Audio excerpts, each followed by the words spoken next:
जय हिंद साथियों, मैं अपने इस वीडियो में आपका पुनः स्वागत करता हूं। दोस्तों, आज के इस वीडियो में समझेंगे बर्नौली का प्रमेय क्या है। तो अगर दोस्तों बर्नौली का प्रमेय आपको अच्छी तरीके से समझना है तो एक वीडियो मैंने बना रखा है बहते हुए द्रव की ऊर्जा। तो अगर जब कोई द्रव किसी भी पात्र में या कहीं भी प्रवाह करता है तो उसमें तीन ऊर्जाएं होती हैं। पहला नंबर होता है दाब ऊर्जा, दूसरा नंबर होता है स्थितिज ऊर्जा और तीसरा होता है गतिज ऊर्जा। तो अगर उसके बारे में आप नहीं जानते हैं तो आप जाके पहले देख लीजिए, उसके बारे में समझ लीजिए, तब अगर आप बर्नौली के प्रमेय को समझते हैं तो आपको चीज़ें ये ज़्यादा समझ में आएंगी। तो आइए, हालांकि मैं समझता हूँ कि आप उसको देख लिए होंगे तब आप बर्नौली का प्रमेय पढ़ रहे हैं। तो आइए समझते हैं बर्नौली ने अपने प्रमेय में बताया क्या था। उन्होंने बताया इस प्रमेय के अनुसार जब कोई असंपीड्य अथवा आस्यान तरल, यहाँ पे दो शब्द आया, असंपीड्य और आस्यान। असंपीड्य का मतलब ये होता है कि ऐसे द्रव जिनको हम दबाकर यानी कंप्रेस करके उनके आयतन में परिवर्तन ना कर सकें। और आस्यान तरल का मतलब ये होता है कि ऐसे तरल जिनकी श्यानता लगभग नगण्य, यानी श्यानता का मान बहुत कम हो, अर्थात जब द्रव प्रवाह करे तो उसमें रुकावट डालने वाला कोई ना हो, अर्थात कह सकते बहुत कम मात्रा में हो, तो उन्हीं को हम लोग बोलते हैं आस्यान तरल। तो इस प्रमेय के अनुसार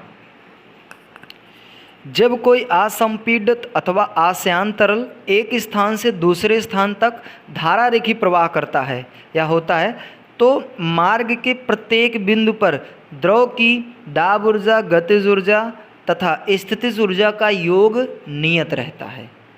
इसको समझते, जैसे मान लीजिए हमारे पास ये कोई बर्तन है या पात्र है, इसमें क्या कर रहे हैं, द्रव फ्लो कर रहे हैं, यानी द्रव प्रवाह कर रहे हैं, धारा रेखी द्रव प्रवाह कर रहे हैं।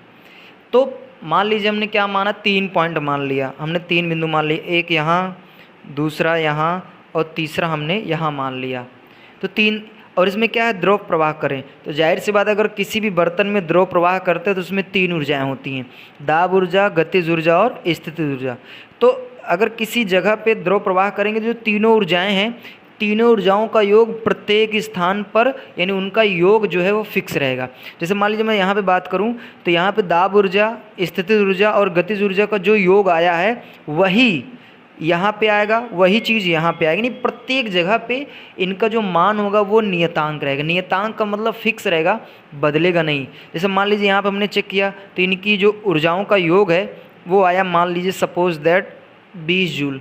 तो वही चीज़ हम यहाँ पे चेक करेंगे, मान लीजिए पॉइंट ए है, ये पॉइंट बी है, ये पॉइंट सी है, तो हमने पॉइंट बी पे चेक किया तब भी यहाँ पे भी, यानी इन तीनों ऊर्जाओं का योग 20 जूल आया। और हमने पॉइंट सी पर भी चेक किया तो इन तीनों ऊर्जाओं का जो योग है वो 20 जूल ही आया। तो उम्मीद करूँगा दोस्तों यही है हमारा बर्नौली का प्रमेय।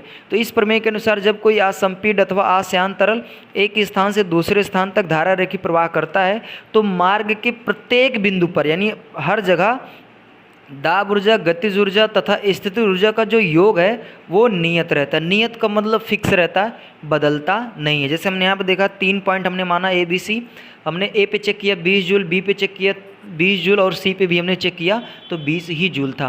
तो यही दोस्तों हमारा बर्नौली का प्रमेय। उम्मीद करूँगा दोस्तों आज समझे होंगे आप बर्नौली का प्रमेय है क्या चीज़। हालांकि हमने इस वीडियो में इसका डेरिवेशन नहीं किया है, आप लोग अगर चाहते हैं तो हम नेक्स्ट वीडियो में इसका डेरिवेशन कर देंगे। उम्मीद करूँगा दोस्तों यहाँ तक बात आपको समझ में आ गई होगी। इसी तरह हम लोग मिलेंगे आगे नेक्स्ट वीडियो में। तब तक के लिए जय हिंद, वंदे मातरम।